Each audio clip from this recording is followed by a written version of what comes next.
Now we're going to talk about major scale forms. Now, there's a formula that you need to memorize in order to create any major scale. You simply follow this formula.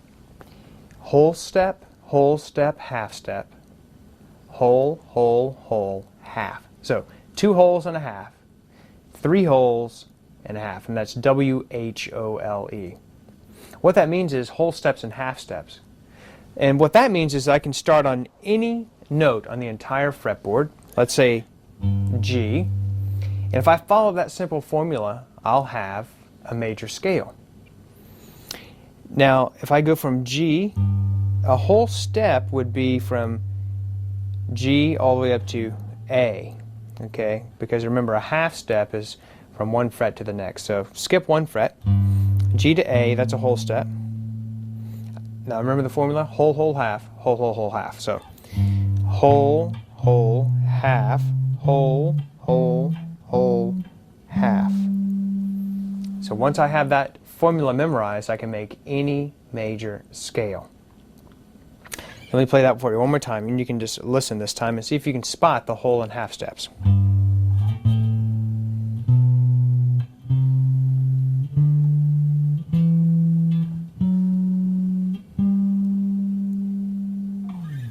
So that's my G major scale. Now, I can also play that same G major scale, take those same notes, instead of just going up one string, I can apply it to 3 different strings, and it sounds like this.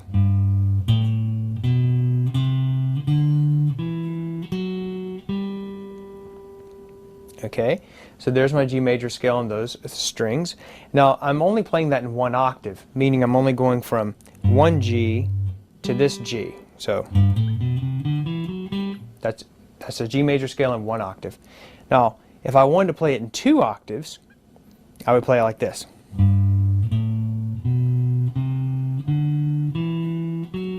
Remember, that's the first octave, and I'm going to go to the second.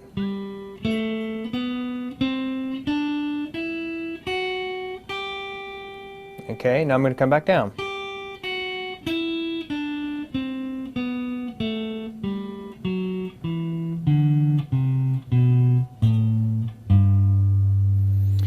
Now I can take that same pattern and move it to any place on the fretboard and have the major scale for that particular key. So I'm starting on G. How about if we move up to A? The formula still works the same.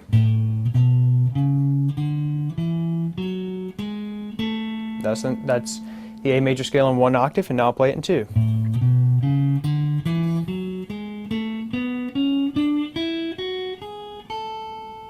Okay, how about if we move it to, let's say, how about A sharp? So we were on, well, let's not do A sharp because that's kind of an irregular key. How about move it to C?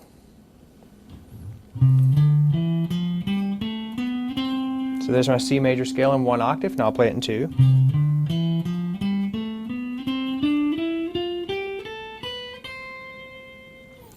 Okay, so the point is you can make up any major scale by just following that simple formula.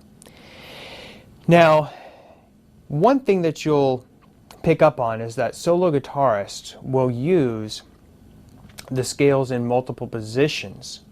So it's the same notes, but they're in different positions. So let's take, for example, our A major scale. I can also play that scale this way. Did you see the difference? Here's one option. But I can also play it this way. That's called the 3-note per string system, where I basically have 3 notes per string. Okay, that's the first 3 notes. There's the next 3. And actually I don't go all the way up, but now you'll see this is basically called your first position of the A major scale. But I can take that all the way up, and it sounds like this.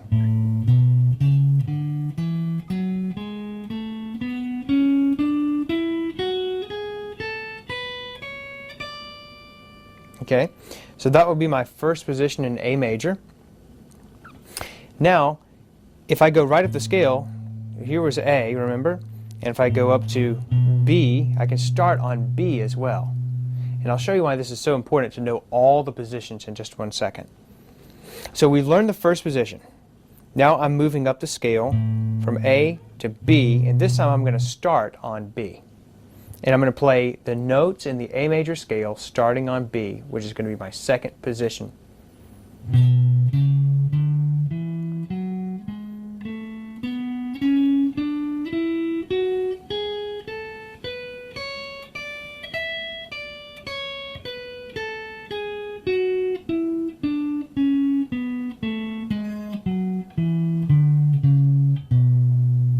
Now, the thing you have to, so that was your second position in A major. Now the thing you have to remember is, it may sound a little strange to your ear because you're actually not starting on the root of the scale every time.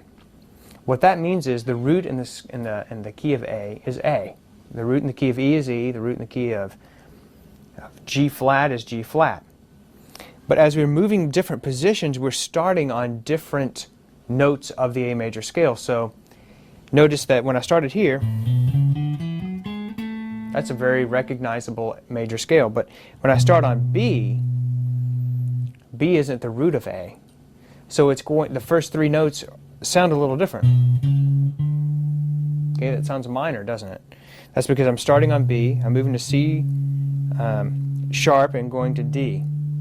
So as you're learning these different positions, you have to keep in mind that you're not just playing, you're not always starting on the root, you're not always starting on A. Sometimes you're starting on different notes, so it can sound a little different to you. Now, the reason that it's so important to know all the different positions, and we've learned the first and the second position of the A major scale, the reason it's critical to know them all is because you can solo, and if you're in the key of A major, you can solo in any of those different positions. So if you're going to become a lead guitarist, if you're going to really, if you're going to become even a rhythm guitarist like in jazz, or where you're going to be playing a harmony in the background, where someone else is going to be soloing like a different instrument, you still have to know these different positions because you'll know where your hand needs to move on the fretboard in order to play the proper accompaniment, or to know which notes on the fretboard fit into that scale. Because remember, there's only 7 possibilities: A, B, C, D, E,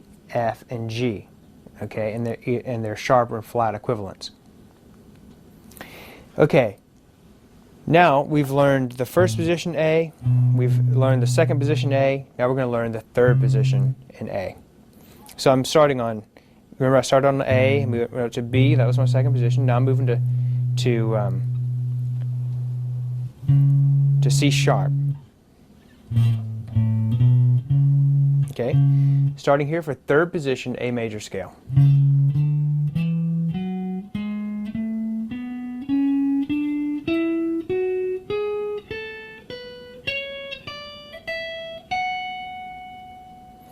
Now you're going to have, so that was third position. Now you're going to have all of these positions for you written in tab. Okay, and I'm going to go ahead and move on up to the fourth position. And remember, we're still in A. So fourth position, A major scale. What note do we start on? The fourth, which, let's count up. A is 1, B is 2, C sharp is 3, then D is 4. Okay, so we're going to be starting on D. Okay, here we go. Fourth position, A major scale.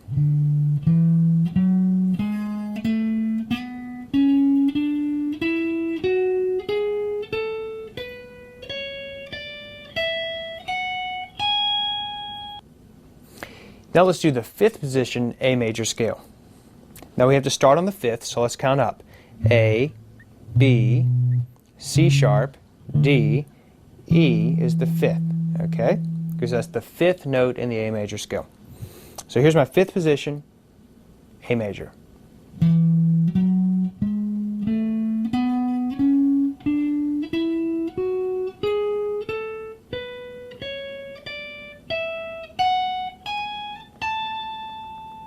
Okay, there's my fifth position.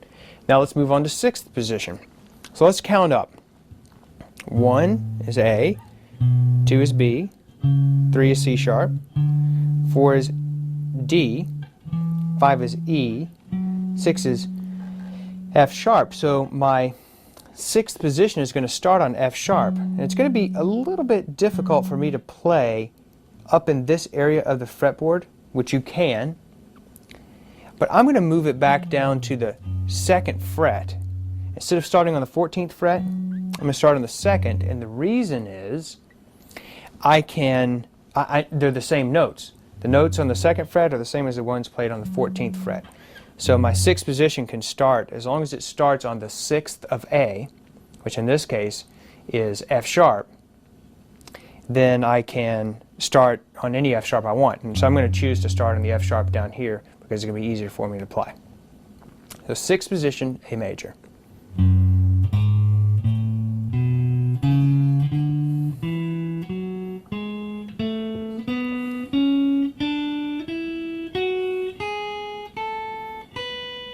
Okay, so there's my 6th position. Now I need the 7th position. So I just go to the 7th and A, count up, A, B, C, sharp, D, E, F sharp, okay, that's 6, G sharp, okay, that tells me what the 7th is, so all I gotta do is find G sharp. Where's G? There's G, so I'll raise it a half step to get my G sharp, and that's gonna be my 7th, so I can build my 7th position of the A major scale on G sharp. Here we go.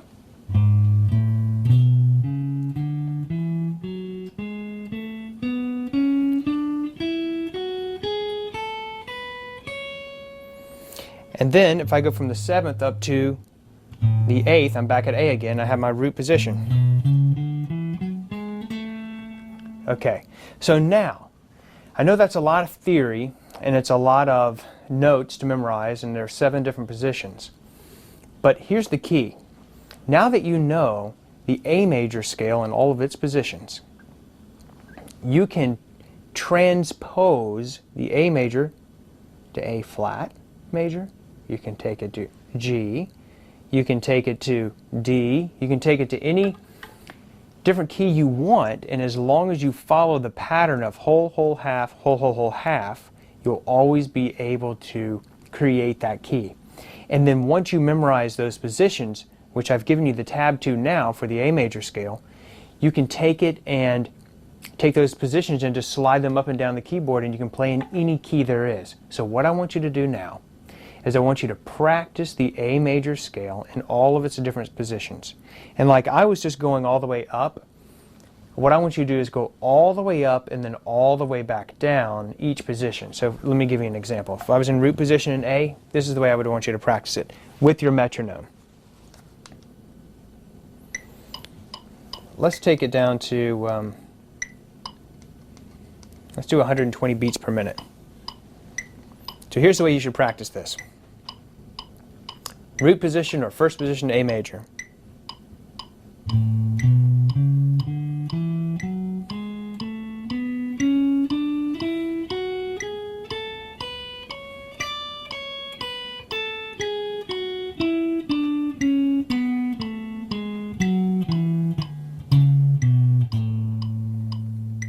Okay, then you take it up to the 2nd position.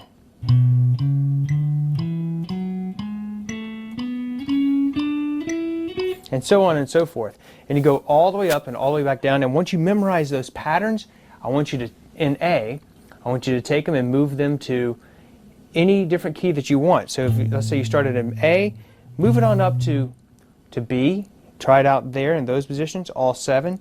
Move to C, try it out in all 7 positions. Because once you get these memorized, the the major scale and all of its different positions, you're a very short step away from being able to make them natural minor, harmonic minor, melodic minor, and the pentatonic scales. And the foundation of all of that is understanding the major scales. And that's what you know now. So go practice those.